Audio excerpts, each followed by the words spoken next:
获得了弥足珍贵的情报，是希望我也去梦幻天堂吗？月夜最后那句话，就要扫清面前的一切阻碍，要想主宰自己的有为，我居然连一丝气息都感受不到，明明魔神皇就在我的面前。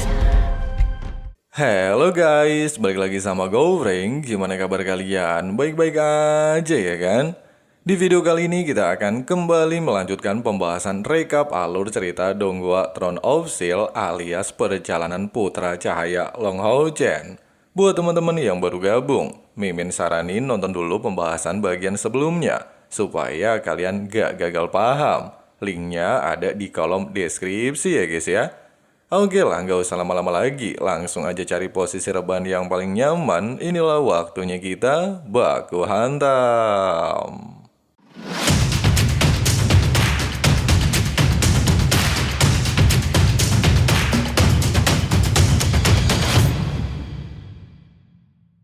Pelukan manja dan kecupan yang diberikan Hao Chen lantas membawanya ke alam bawah sadar Sayer.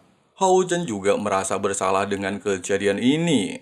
Jika bukan karena dirinya datang terlambat, mungkin kekasihnya ini tidak akan terluka parah. Sambil mengucapkan kata maaf, Hao Chen langsung menarik Sayer keluar dari alam bawah sadarnya.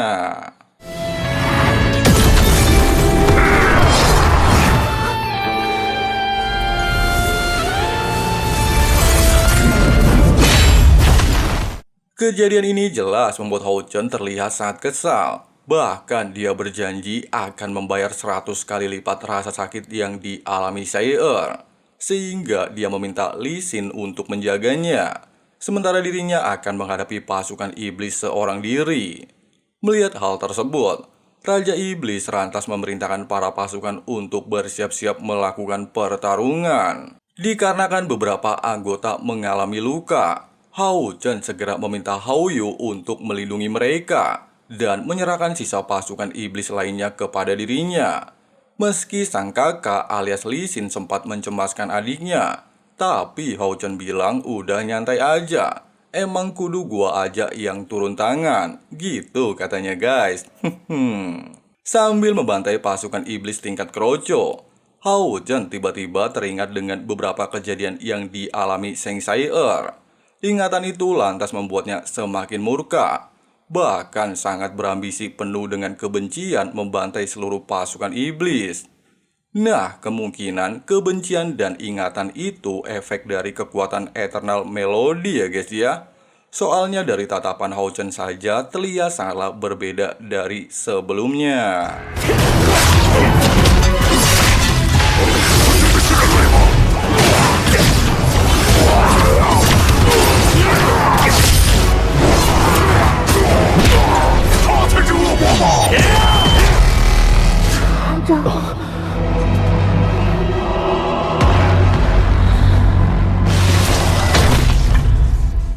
Tindakan Hao Chen jelas membuat sang Raja Iblis emosi, sehingga dia menggunakan kekuatan penuh. Bukannya takut, Hao Chen justru terlihat santuy, serta mengaktifkan pedang naga miliknya. Sampai pada akhirnya dia mampu melenyapkan sang Raja Iblis dengan satu kali gerakan santuy.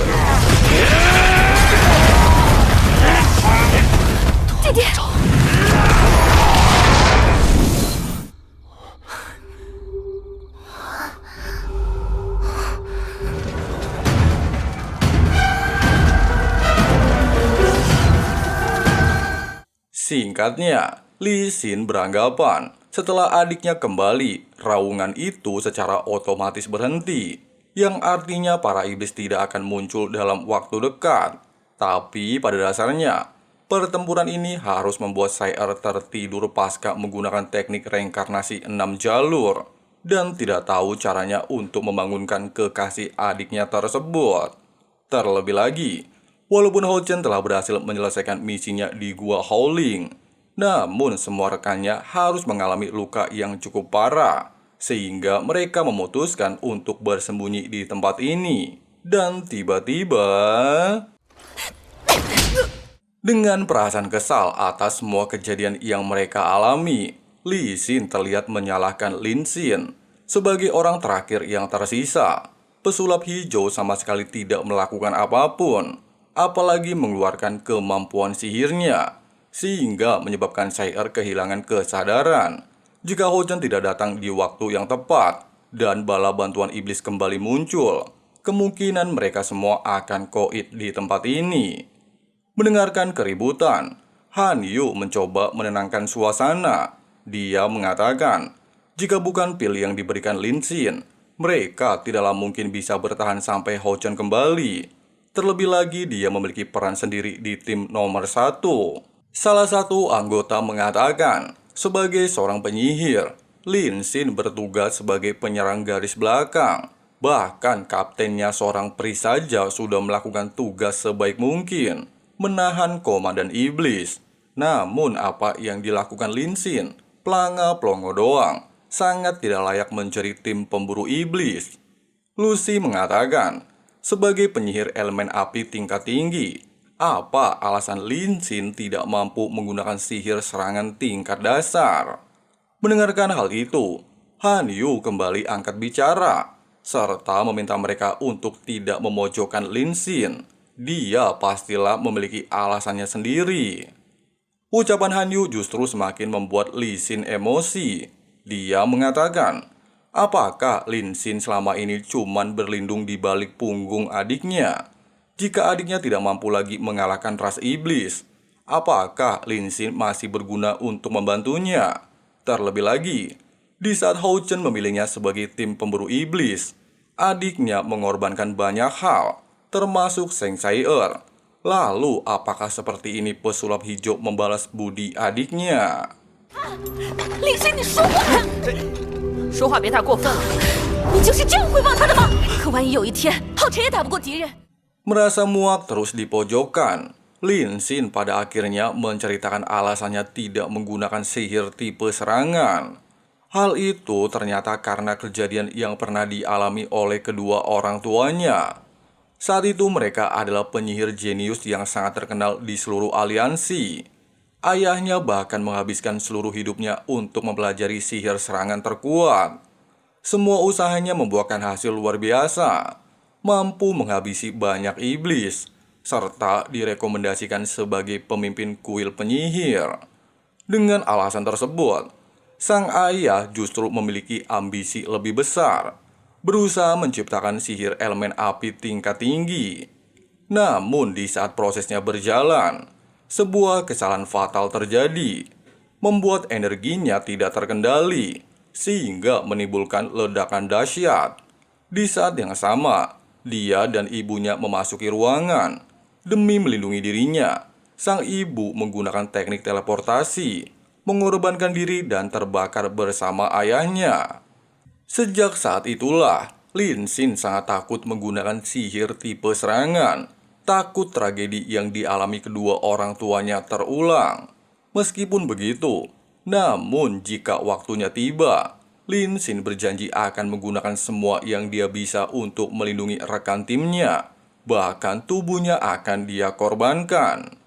Mendengarkan hal itu seketika membuat seluruh tim pemburu iblis nomor 4 terdiam. Terlebih lagi Lin Xin. Dia seolah merasa sangat bersalah mengingatkan Lin Xin kepada masa lalunya. 去召唤，我自然也会用我的命，我一定会用我的尸体护住我的队友。万一真到了你说的那天， Sementara itu, di saat Ho-Chen sedang mencoba untuk memulihkan kondisi Sayer, kalung Eternal Melody tiba-tiba bereaksi dan menyembuhkannya. Meski sempat terkejut, namun mengingat kalau roh kebencian yang diserap oleh menara Eternal adalah energi kematian paling murni seperti milik Seng Sayer, maka hal tersebut memanglah cara terbaik untuk menyembuhkannya. Sayangnya, dikarenakan Sayer sebelumnya menggunakan 3 dari 6 teknik reinkarnasi, maka dia harus kehilangan 3 indera, pendengaran, suara, dan penglihatan. Penderitaan Sayer ini jelas menjadi pukulan besar untuk Long Hao-Chen. Dia juga menyalahkan dirinya karena datang terlambat untuk menolongnya. Tapi Sayer bilang melalui bahasa isyarat kalau Ho-Chen gak perlu panik. Selain serangan balik yang dia terima berkurang, waktu pemulihannya hanyalah membutuhkan waktu 6 bulan saja. 采儿虽然醒了，但依旧不能长途跋涉。休息好了，我们就回家，绝不会再让你遇到危险了。我就是你的眼睛，你的耳朵。难道永恒之塔还加快了采儿的恢复时间？反噬的痛苦也轻了很多，我感觉自己恢复的好像比较快。 Tidak lama, Hao Chen menghampiri seluruh tim dan menanyakan kondisi mereka. Lucy menjelaskan, mereka membutuhkan waktu untuk pulih. Jika terburu-buru kembali ke aliansi, pastilah banyak resikonya. Terlebih lagi membutuhkan 7-8 hari perjalanan. Hao Chen lantas mengatakan kalau dia punya solusi. Setelah melihat peta yang diberikan Yueye, klan ras bulan sangatlah dekat dengan posisi mereka. Meminta bantuannya mengantar mereka dengan karavan klan iblis bulan, sehingga bisa membawa mereka dengan aman ke wilayah manusia. Han Yu sempat menolak hal tersebut. Jika Hao Chen pergi seorang diri, ditakutkan justru menjadi bumerang baginya. Hao Chen bilang santuy aja, Sayer telah menanamkan jarum reinkarnasi di dalam diri Yueye, sehingga orang itu tidaklah akan berani macam-macam. Hao Chen juga berniat meninggalkan Hao Yu di tempat ini. Jika terjadi sesuatu yang tidak beres, dia bisa menggunakan teknik teleportasi. Beberapa saat kemudian, Li Xin meminta Lin Xin untuk mengikutinya. Dia memiliki suatu hal yang ingin dibicarakan. Di momen ini, Lin Xin masihlah berprasangka buruk. Apakah Li Xin memanggilnya karena masih tidak puas dengan penjelasannya? Tapi ternyata Li Xin bertujuan untuk meminta maaf atas semua perkataannya, serta mengingatkannya kepada masa lalunya. Bahkan Li Xin juga meminta Lin Xin untuk menghukumnya, sehingga dia tidak lagi memiliki rasa bersalah kepadanya. 我打得过你吗？我不还手，就这事儿，这样我也好受些。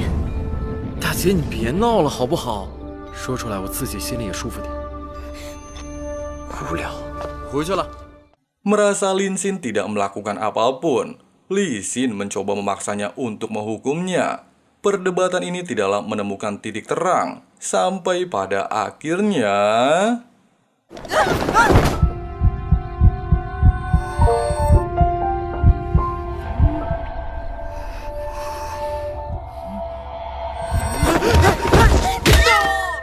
Waduh, kejadian barusan membuat keduanya salah tingkah bersikap konyol. Li Xin lantas menegaskan, dia sudah minta maaf, maka terserah Lin Xin mau maafin apa enggak. Ciuman barusan juga cipokan pertamanya, jadi jangan sampai Lin Xin merasa dirugikan. Wadidaw, sama-sama cipokan pertama ya guys ya. 别砰砰乱跳了，难道我不亏吗？这也是我的。这可是我的初吻，吃亏也是我吃亏。 Di sisi lain, Yueye terlihat mencoba untuk menghilangkan teknik larangan. Tapi setelah menggunakan seluruh metode, masihlah tidak membuahkan hasil. Peristiwa memalukan ini lantas mengingatkan Yueye kepada Hao Chen.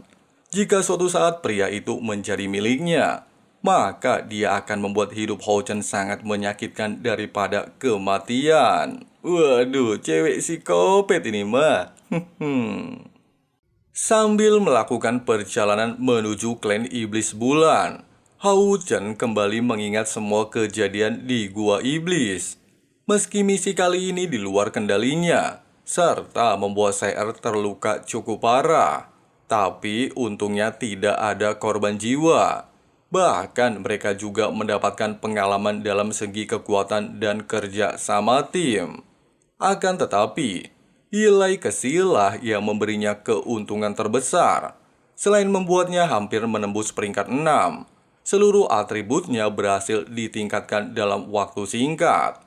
Apa yang dilakukan nilai kesi kepadanya sudah menunjukkan betapa luar biasanya tingkat kultivasinya. Meski banyak rahasia yang masih tersembunyi di Menara Eternal, namun hal yang paling penting saat ini adalah kembali hidup-hidup ke aliansi. Tidak berselang lama, Hao Chen akhirnya tiba di sebuah tempat. Melihat peta yang diberikan Yueye, dua patung raksasa di hadapannya ini merupakan pintu masuk ke klan Iblis Bulan. Bahkan melihat token yang ada di tangannya, memanglah sama persis seperti simbol di tempat ini. 你的灵力都调动不了了，怎么回事？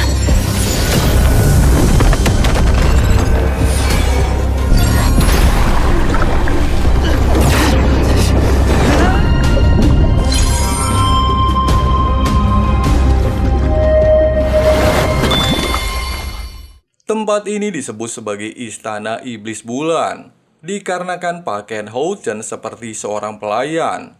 Dua iblis penjaga lantas melarangnya memasuki istana. Bahkan meski telah mengatakan niatnya serta menunjukkan token pemberian Yueye, kedua iblis ini tidaklah memperdulikannya.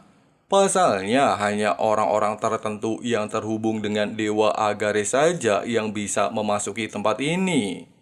Ucapan kedua penjaga ini seketika menyadarkan Houchen. Ternyata Yueye bukan iblis sembarangan, melainkan putri Dewa Agares. Di tengah-tengah keributan, seorang kepala pelayan menghampiri mereka. Melihat Houchen memiliki token Viscon, jelas membuatnya terkejut. Bahkan dia juga terlihat emosi melihat tindakan kedua penjaga. Waduh, ketar-ketir kan lu? Nah, token Viscon dengan lambang bulan sendiri merupakan lisensi langsung dari Putri Yueye, sehingga Houchen bisa keluar masuk istana kapan saja. 能为您服务是我们的荣幸，是公主单独给您的特许，牌上有月夜公主的徽记。知道，直接处死吧，也不必去受罚。再也不敢了，饶命啊！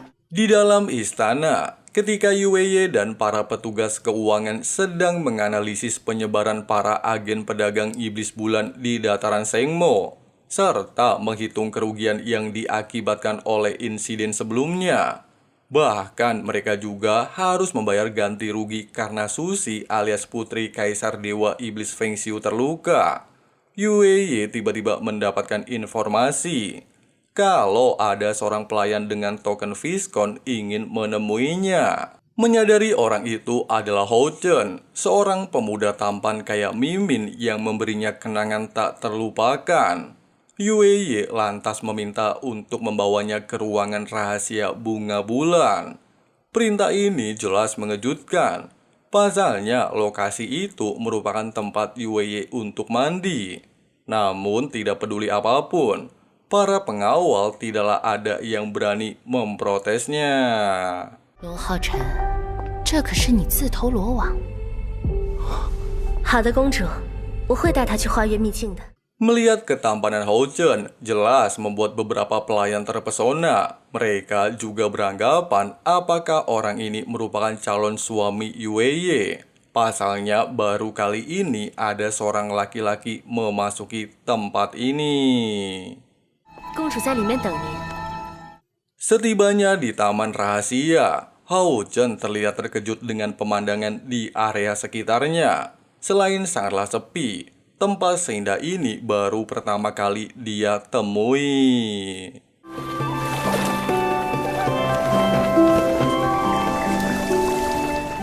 Demi menarik perhatian Houchen, Yueye lantas memintanya untuk bersantai terlebih dahulu. Pasalnya dia telah menempuh perjalanan yang cukup panjang. Namun sayang ucapan tersebut tidak diperdulikan Houchen, di mana tujuannya datang ke tempat ini untuk meminta bantuan keluar dari wilayah ras iblis. Tidak memiliki banyak waktu untuk bersantai-santai. Tidak menyerah begitu saja, Yueye kembali mencoba untuk merayu Long Houchen. 团长，好看吧？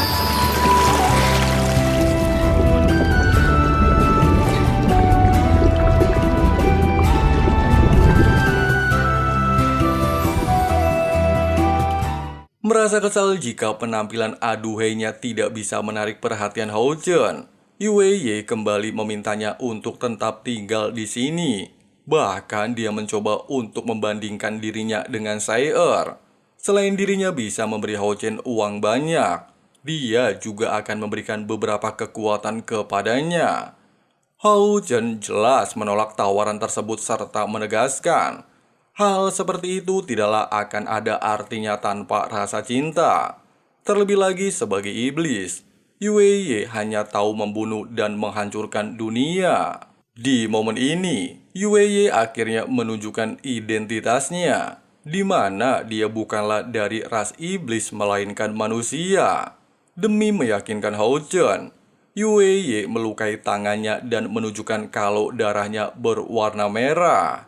Dia juga menjelaskan, ibunya adalah seorang manusia, sehingga dirinya adalah ras campuran manusia iblis. Di ras manusia, dirinya pastilah tidak akan diterima. Bahkan di ras iblis, dia juga tidaklah benar-benar diterima oleh klannya.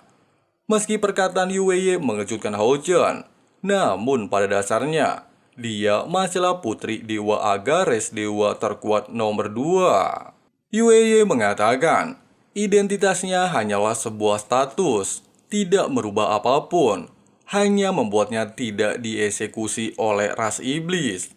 Semua orang selama ini tetaplah menganggapnya sebagai anak dengan kemampuan rendah. Tidak peduli seberapa keras dia berusaha, klan iblis bulan tidaklah akan pernah menjadikannya sebagai pewaris ayahnya. Untuk mampu merubah takdirnya sebagai ras campuran manusia dan iblis, hanya satu hal yang bisa dia lakukan, yaitu bertambah kuat. Jika perlu, dia akan melakukan kerjasama dengan Long Hou Chen untuk mencapai tujuannya. Hari ini, dia bisa saja dengan mudah membantu Hou Chen keluar dari wilayah ras iblis. Tapi di masa depan dia harus berjanji mau bekerja sama dengannya. Hou Chen menegaskan, hidup Yue saat ini berada di tangannya. Dirinya hanya menggunakan Yue sebagai sandera dan tidak akan membantunya. Yue sendiri tidaklah mempermasalahkan hal tersebut. Selama umat manusia mendapatkan manfaat, maka dirinya tidaklah akan memperdulikan ras iblis. Meski Hou Chen terlihat menyetujui tawaran kerja sama tersebut, akan tetapi Yue pastilah akan kehilangan posisinya sebagai putri iblis bulan. Jika di masa depan ras manusia memenangkan konflik, mungkin Yue bisa hidup sebagai ras manusia, menikmati kasih sayang yang sesungguhnya serta menikmati bunga di seluruh pegunungan. 来人啊，送客！那就多谢公主殿下了。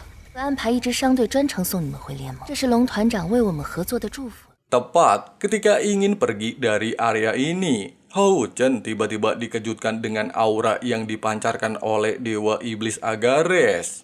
Melihat hal itu, Yue lantas meminta Hou Chen untuk segera meninggalkan tempat ini. Tapi sayang, teknik teleportasinya dengan Hou Yu tiba-tiba terputus, di mana Agares pastilah sudah mengisolasi seluruh wilayah klan Iblis Bulan. Sebelum dia pergi, maka semua teknik tidak akan bisa digunakan.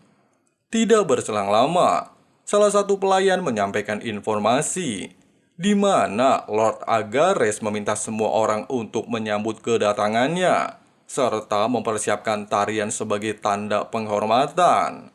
Dikarenakan tidak ada pilihan lain untuk menyembunyikan keberadaan Hou Chen, Yue lantas berencana untuk merias Hou Chen sebagai seorang wanita penari. 去给魔兽花献舞吧，你不会是想让我男扮女装？ 只是要委屈龙团长一下，但是我这里只有侍女，没有男人。看来你必须出现在陛下面前。不行！ Hou Chen pada awalnya sempat menolak tawaran tersebut dengan alasan rencananya itu belum tentu berhasil. Namun Yue mengatakan, hal ini adalah satu-satunya cara untuk menghindari pemeriksaan Kaisar Dewa Iblis. Secara bersamaan dengan hal ini, Dewa Agares dan para pasukan elit klan bulan terlihat menyambut kedatangan Kaisar Dewa Iblis Feng Xiu di halaman utama Istana Bulan. Seperti biasa dan sesuai dengan julukannya, kehadiran jagoan Mimin alias Feng Xiu penuh dengan energi luar biasa mengagumkan. 阿加雷斯见过陛下。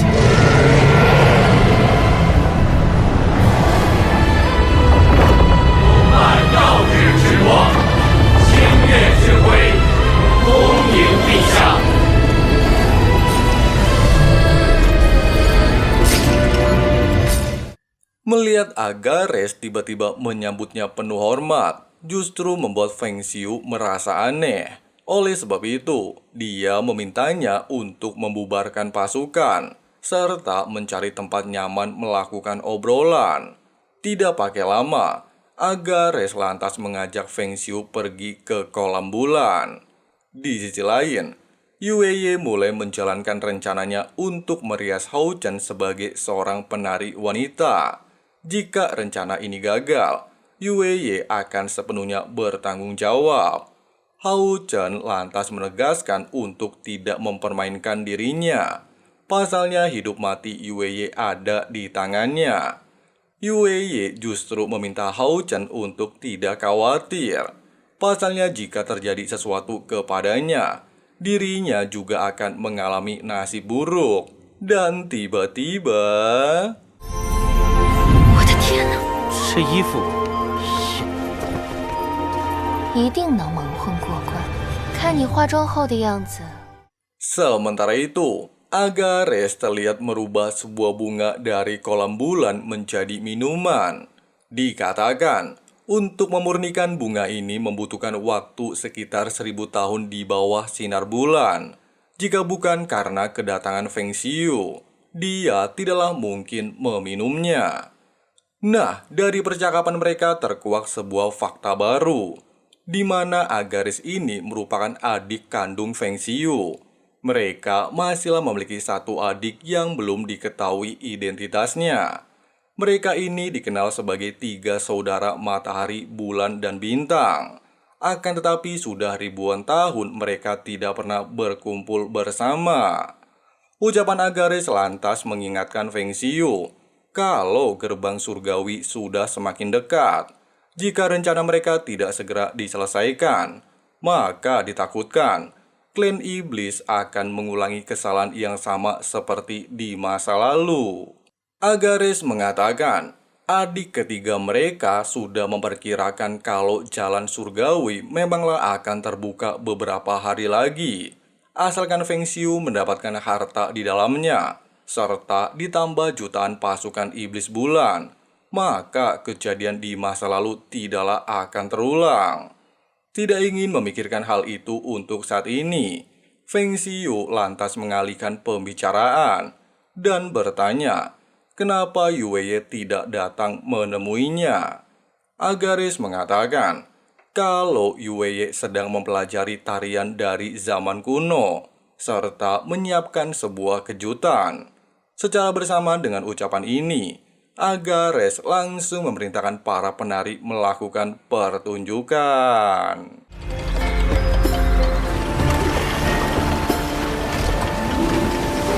奏乐，为陛下献舞。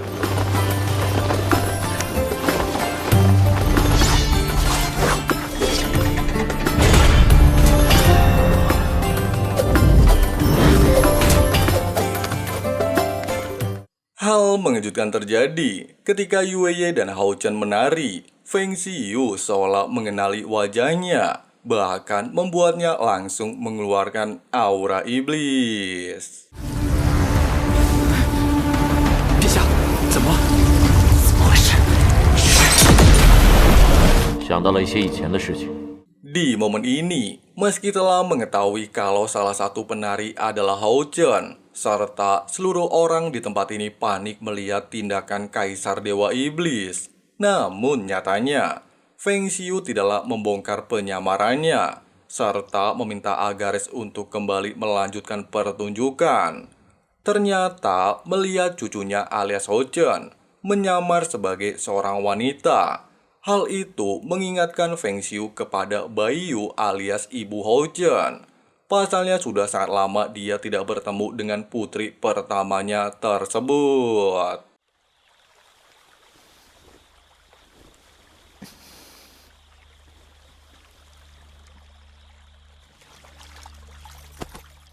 Tepat ketika pertunjukan selesai, serta Yueye beranggapan kalau penyamaran Hao Chen berjalan sempurna. Namun secara mengejutkan, Feng Xiu justru meminta mereka untuk mendekat. Meski sempat panik, namun mereka berdua masalah mencoba bersikap tenang.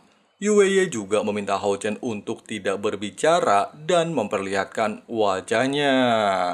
修为，我居然连一丝气息都感受不到，明明魔神皇就在我的面前。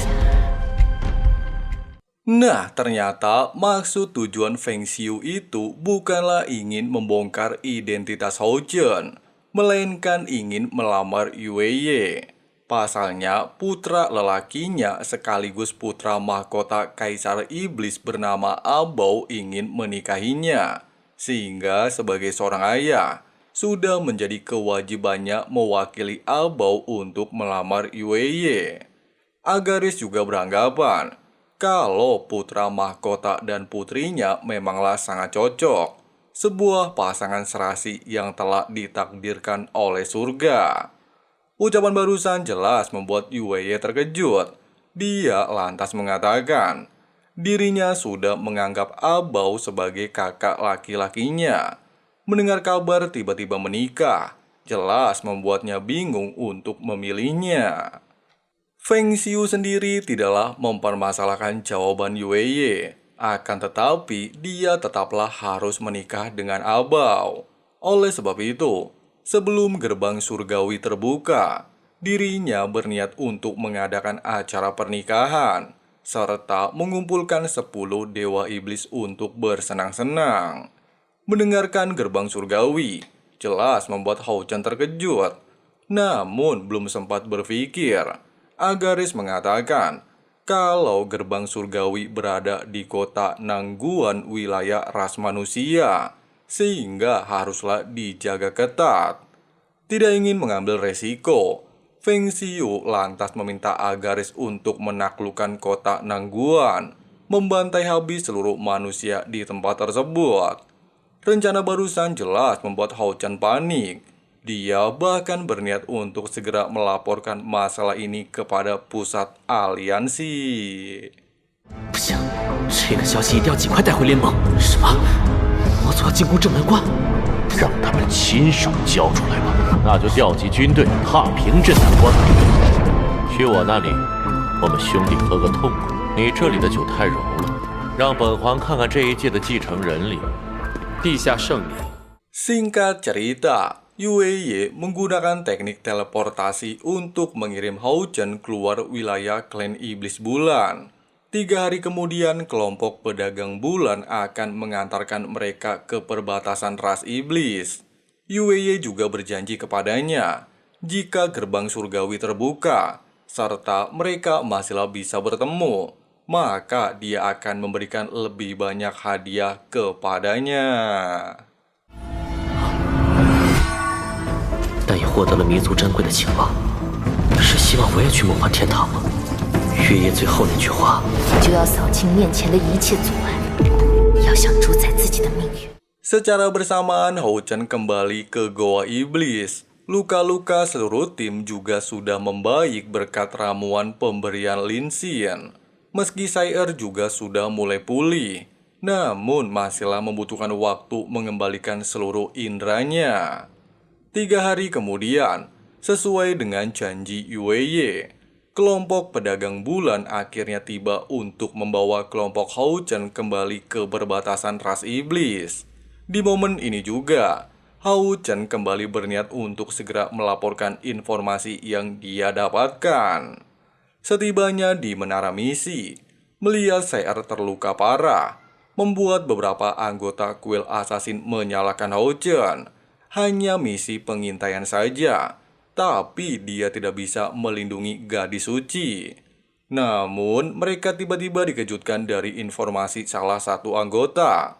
Ternyata misi yang diambil Hao Chen berada di tingkat raja, di mana petugas menara melakukan kesalahan daftar misi. Oleh sebab itu, untuk mendapatkan pembelaan, mereka haruslah segera melaporkan hal ini kepada para tetua kuil. Sementara itu di dalam menara misi, kelompok Hao Chen terlihat protes kepada petugas. Pasalnya karena kesalahannya, mereka semua nyaris mati ketika menjalankan misi. Untuk menenangkan keadaan, petugas ini lantas menawarkan 20.000 poin sebagai kompensasinya. Akan tetapi, Jumlah tersebut dirasa sangatlah sedikit. Terlebih lagi Sayer terluka cukup parah. Jika tidak memberikan kompensasi yang sesuai, maka masalah ini akan mereka adukan kepada pengadilan aliansi. Di momen ini, manajer menara misi menunjukkan diri. Dia tidaklah memperdulikan keluhan kelompok Houchen, serta menegaskan kompensasi yang bisa diberikan hanyalah 20.000 poin. Dia juga beralasan, meski menara misi melakukan kesalahan, namun mereka juga salah karena terlalu terburu-buru memilih misi. 不然就乖乖的滚回去吧！你能让6大殿的高层集体同意修改规则，这可是猎魔塔几千年的规矩。你们未免欺人太甚！不服啊？可就要想清楚后果喽。你这是在谋杀，你懂不懂？ Di tengah-tengah perdebatan, 6 tetua kuil aliansi mendatangi tempat ini, serta menyatakan kalau dia akan dihukum 10 tahun penjara. Pasalnya telah lalai mengelola menara misi. 判处10年监禁，轻视猎魔团成员性命，玩忽职守，瞒报消息。6大殿刚刚已经集体通过决议，我为圣上立过功。 Han Xian kemudian terlihat meminta maaf atas kejadian ini, serta bersedia memberikan 200.000 poin kontribusi sebagai kompensasinya. Namun Houchen bilang kalau mereka telah menyelesaikan misi tingkat raja tersebut. Ucapan Houchen jelas menggemparkan, tapi karena informasi yang dia dapatkan sangatlah penting, serta berkaitan dengan rencana besar Kaisar Dewa Iblis, Houchen lantas berniat untuk melaporkan hal tersebut secara pribadi kepada para tetua aliansi. Nah guys, seperti itulah alur cerita perjalanan King Houchen di bagian kali ini. Untuk kelanjutan alur ceritanya, tunggu notifikasi dari teman santuy ya guys ya. Jadi langsung aja klik subrek dan nyalain loncengnya, supaya teman-teman tidak ketinggalan updatean video-videonya. Oke lah, makasih banyak buat kalian yang udah nonton sampai habis. Di sini Abang Frank undur diri mau lanjut ngopi-ngopi santuy dulu. See you next time guys. Got a fine little body and her mind's kinda naughty. They say that once you taste it, you cannot replace it. She could get you high, all the dopamine inside triggers fast once she's naked. Her body's a creation. They say the devil made her for his entertainment, but even he couldn't learn how to contain it. Her high heels make a damn good statement. There is no replacement, a body by Satan. 'Cause she got a bad little waist, and we tearing down this place off the liquor that we chase. Got some egos to the face, baby, I don't need no space. Coming closer for a taste, and I'll show you how I make everything just fade away. 'Cause she's like sex,